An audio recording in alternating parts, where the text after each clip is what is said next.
we are back in Michigan, have the tent out, drying out. Now, I'm going to show you lots of videos over the next couple of days of other things we did. And the reason I'm not showing you and talking to you right now, like for example, in Yellowstone, is because we got hit by some serious rain. In fact, most days we were out and about touring and testing out our gear and everything. It was raining, which is perfect for prepping. We can't think that every single time we're going to be doing something that's going to be perfect. In the meantime, enjoy some of these video clips of Yellowstone. So the tent's out here drying. Get all dried up before I pack away. Let me show you what's going inside the van and what we did with electricity and refrigeration. For refrigeration, we brought 2 refrigerator freezers, and I've modeled both of these on the channel. This is our EcoFlow Glacier. Excellent. Both of these have dual zones, so you can make one side a fridge, one a freezer, or vice versa, or both fridges, both freezers. Same thing with our NewAir. Both of these have battery packs in them. Both of these are made so you can plug them in the wall, plug them in a cigarette lighter for the car, and they also, of course, they run on battery and solar too. So let me show you how these work for us. For our EcoFlow Glacier, we turned this one into strictly a refrigerator, no freezer at all. It worked very well. Both of them worked very well, by the way. But I'm going to show you some things about this that we had to do some changes for it when it comes to using it as a fridge. Over here for our NewAir, we turned this one into half freezer, half refrigerator. And the freezer stuff stayed perfectly frozen cold. The refrigerator worked perfectly. Again, both units were excellent.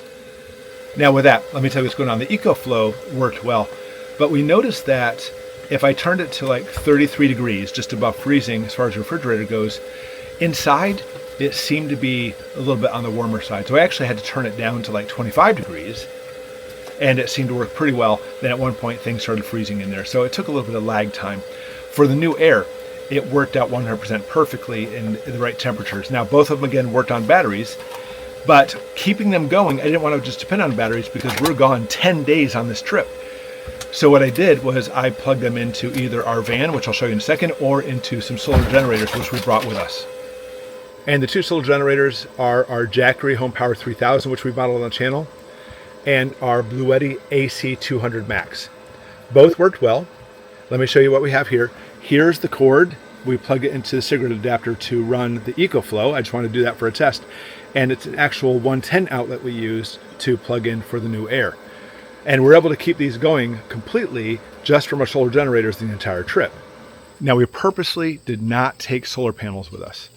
We're camping in Yellowstone. We're camping at the Grand Tetons, camping outside Devil's Tower, Wyoming, which I'll show you some more of those video clips on a different video.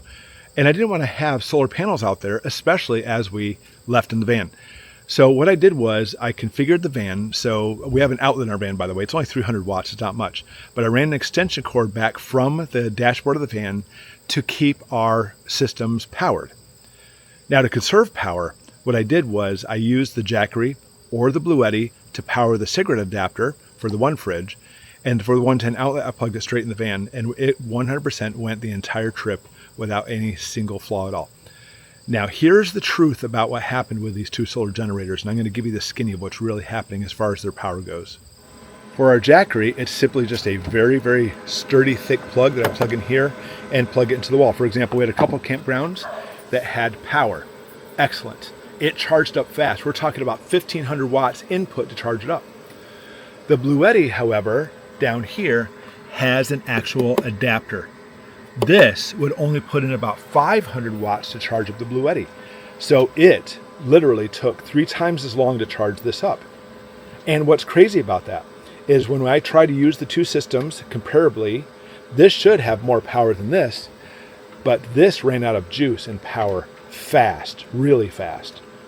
The Jackery did not. And that surprised me. I mean, look how dirty they are. We really put these guys to the test. In fact, even right now, we've been home for a while. I can click on this, whoops, right here, and wipe away some of this stuff here. And you'll see that I still have 58%. 41 watts is going to power both of the refrigerator freezers. And with that being said, it's actually keeping the batteries maintained, so that way if I unplug it for some reason, they'll still keep going. For the Bluetti, you can see it's kind of hard to see. It's at 96% power, and we haven't used this in a couple days. The reason it has power is because we charged it up at the last campsite. And the reason I did it this way is redundancy. We wanted to have refrigeration. We wanted to have freezers for this entire trip. And I could have just went with the batteries on the 2 refrigerator freezer units. I could have. But as a backup, I wanted to make sure I used my, and give them a test too, by the way, the Bluetti and the Jackery. And it surprised me because the Jackery, in my opinion, hands down, beat out the Bluetti. And it's amazing because I talked about Jackeries and Bluettis on the channel once, and I had a person say, oh my gosh, forget the Jackeries. I had one broken, but my Bluettis work great. I have 2 Bluettis and I have 3 Jackeries. One of my Bluettis stopped working, and it was in a very, very expensive unit, just stopped working. It's sad. Because I had so much faith, and I love the Bluettis too, by the way, but my Jackeries keep on kicking, and I will tell you right now, the winner in this experiment was the Jackery, period, hands down. Fantastic unit. In fact, what we do, we love camping. We talk to everybody. We ran into a really nice couple who were in a really big red bus conversion as they traveled. So cool. And they were saying, oh, for their Jeep, they were thinking about getting a solar generator. What would you recommend? And I said, my first pick, for at least what I tested out here, is my Jackery, but you might want to consider getting an EcoFlow as well. Again, the EcoFlow refrigerator, and here's the Glacier. It works very well. I love the EcoFlows. In fact, we used EcoFlows for 2 things. One, to be able to keep kids' DVDs going. As we traveled across the country, they could watch DVDs. And also to blow up our air mattress inside the tent here, and they just retained their power. Also fantastic. But the Bluetti, I have 2 of them. One stopped working, and the other one didn't work as well. So that's something basically you can take to the bank. You may want to consider getting the Jackeries or EcoFlows. All right, one more thing I want to show you about these units. And that's to help conserve power on here. Again, right now we have, 0 watts because the batteries and everything are charged up on there. But as we would travel, I would unplug this, turn off the AC, and you can hear the fan going because obviously the AC is doing it, and I would plug it into this extension cord. And the reason being is the extension cord, this is what runs up to the front of the van. So that way, while we're driving, and I could plug in literally the unit to keep it charged up, but it did really well on its own. The van keeps the power going for one of the fridges, whereas now, this Jackery, the only thing it has to power, let me push that in to make sure it's plugged in all the way, is this fridge over here, the EcoFlow using this. We literally could have gone probably 2 weeks on this alone, this configuration right here, without having to worry about it running out of power. Fantastic. I imagine the Bluetti, if I did that, would do the same thing. If I plugged it in there we go, and now powered it. I'm sure it would probably do pretty well because this doesn't use a whole lot of power, but it keeps that refrigerator going and going and going. It did help having some power. So there's a redundancy. We had power from the van, power stored in both these units. Whenever I had a chance, I'd plug them in the campground. And then the 2 refrigerators themselves had battery backups. So final notes.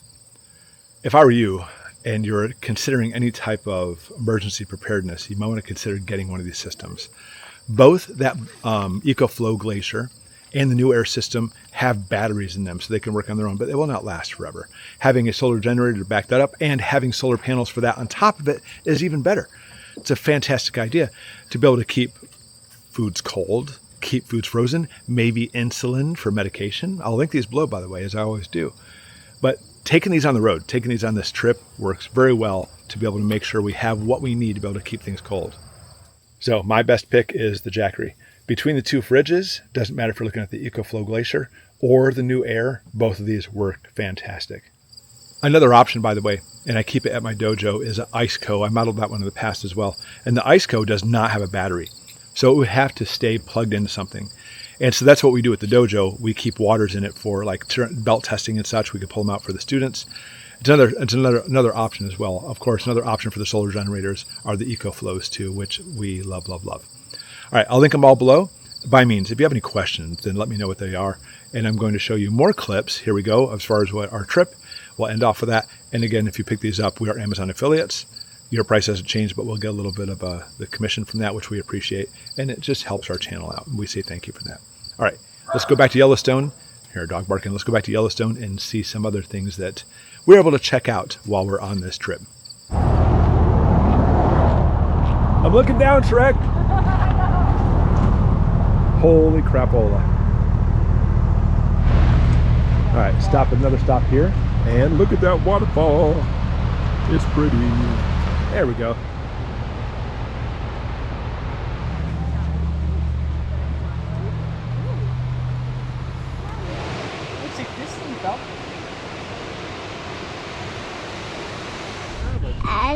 So, Had food, burgers. Ash is getting coffee. And we got a front row view of Old Faithful. With a whole bunch of other geysers out there too. It's a Jackery geyser too.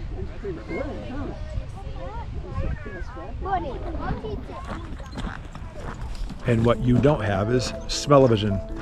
The lovely odoriferous sulfur smell of all of the geysers in the area. Sulfur, stinky, rotten eggs. Not a bubble bath. It's a bubble bath, yes. It looks like a bubble Ooh, bath. sulfide spring. That doesn't sound pleasant. What is it? Sulfide spring. Here, Bruce, over here, one side. It's really cool. Did you hear this one?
Thank you, everyone. We'll see you next time. Oh, Becky, about the losers.